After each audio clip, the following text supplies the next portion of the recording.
ሃሌሉያ በጌታችን በመድኃኒታችን በኢየሱስ ክርስቶስ ስም የተወደዳችሁ የአቢጊያ ህብረት አባሎች እንዴት ናችሁ? ሁሉ ሰላም? በጣም እግዚአብሔር ይመስገን። የጌታ ሰላም ለእናንተ ይሁን። ፓስተር ነብዩ ዳንኤል ከሐዋሳ ነው። ዛሬ ስለ እስራኤል አንዳንድ ነገሮች እንነጋገራለን። አንድ ቃል አነባለሁኝ። በጣም እጅግ የተወደደ ቃል ነው። እኔ በጣም ደጋግሜ በህይወቴ ውስጥ ስለ እስራኤል ባነበው የማይሰለቸኝ ቃል ነው እሱ። ሙሉን ምዕራፍ አነበዋለሁኝ። መዝሙረ ዳዊት ምዕራፍ 122 ከ1 እስከ 9 ድረስ ያለው። ወደ እግዚአብሔር ቤት እንሂድ ባሉኝ ጊዜ ደስ አለኝ። ኢየሩሳሌም ሆይ እግሮቻችን በአደባባይሽ ቆሙ። ኢየሩሳሌምስ እርስ በርሷ እንደተገጠገጠች ከተማ ተሰርታለች። የእግዚአብሔርን ስም ያመሰግኑ ዘንድ ለእስራኤል ምስክር እንዲሆኑ የእግዚአብሔር ነገዶች ወደዚያ ይመጣሉ። ዙፋኖች በዚያ ለፍርድ ተቀምጠዋልና የዳዊት ቤት ዙፋኖች ለኢየሩሳሌም ሰላምን ለምኑ። አንተንም ለሚወድዱ ልማት ይሁን። በኃይልህ ሰላም፣ በጌጠኛ ቤትህም ልማት ይሁን። ስለ ወንድሞቼ ስለ ባልንጀሮቼም በውስጥሽ ሰላም ይሁን አልኩ። ስለ አምላካችን ስለ እግዚአብሔር ቤት ላንቺ መልካምነትን ፈለግኩ ይላል። ክብር ለኢየሱስ ይሁን። አያችሁ ቅዱሳን የእግዚአብሔር ቤተሰቦች፣ እግዚአብሔር ለኢየሩሳሌም ለእስራኤል ያለውን ትልቅ ሐሳብ በጥልቅ የምንረዳበት ምዕራፍ ነው። ምክንያቱም ዳዊት ስለ ሰማይቷ ኢየሩሳሌም አይደለም ወደ እግዚአብሔር ቤት እንሂድ ባሉኝ ጊዜ ያለው እግዚአብሔር ቤቴ ማደሪያዬ ብሎ ለሶሎሞን ቃል ኪዳን የገባለት ያችን በሞሪያ ተራራ መጀመሪያ ላይ የነበረች በኋላም ዳዊት ያንን መሰዊያ የሰራበት ስፍራ በመጨረሻም ሶሎሞን መቅደሱን የሰራበትን ያንን ስፍራ ነው ሊትራሊ እየጠቆመ ወደ እግዚአብሔር ቤት እንሂድ ባሉኝ ጊዜ አለ። ያንን የኢየሩሳሌምን ስፍራ ነው እየተናገረ ዳዊት ይጸልይና ይናገር የነበረው።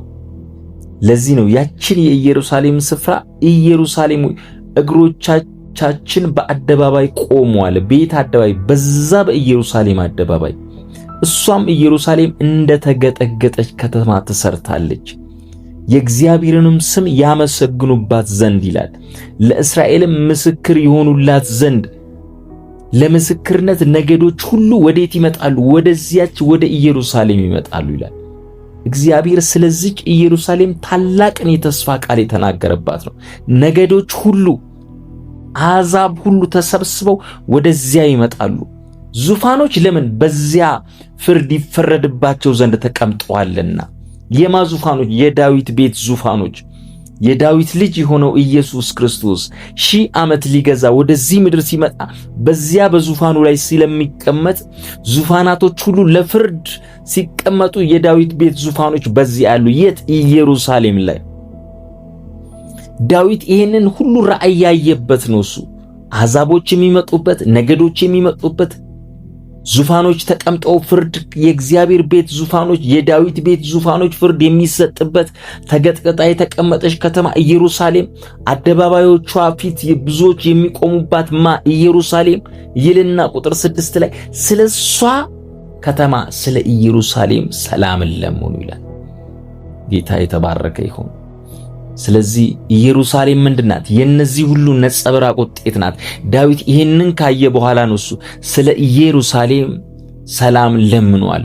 ታዲያ በዚህ ሁሉ ማዕረግ ውስጥ የተሞላች በዚህ ሁሉ ማዕረግ የተሸፈነች ኢየሩሳሌም ሰላም እንድትሆን ሰው ይጸልይ ዘንድ እግዚአብሔር ትእዛዝ አውጥቷል።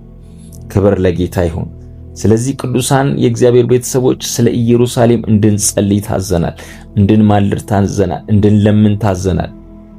በጌታ በኢየሱስ ክርስቶስ እግዚአብሔር ለእኛ የሰጠው በክርስቶስ ኢየሱስ ያለው በረከት ይደርስልን ዘንድ፣ ሰላም ይበዛልን ዘንድ፣ ልማት ይሆንልን ዘንድ ስለ ኢየሩሳሌም ተግተን ልንጸልይ ይገባል። ስለ ሰላሟ ልንጸልይ ይገባል። ወደ እስራኤል ስለሚወረወረው ቀስቶች ሁሉ እግዚአብሔር ቀስቶቹን እንዲሰብር ልንጸልይ ይገባል። በኢየሩሳሌም ስለሚኖሩት ዜጎች፣ ስለ አይሁዶች፣ ስለ አብርሃም ዘሮች ሁሉ ልንጸልይ ልንማልድ ይገባል። ኢየሩሳሌም ሰላም ሆና እንድትጠበቅ ዓለም ሁሉ ሰላም እንዲሆን ስለ ዓለም እንደምንጸልይ እናውቃለን።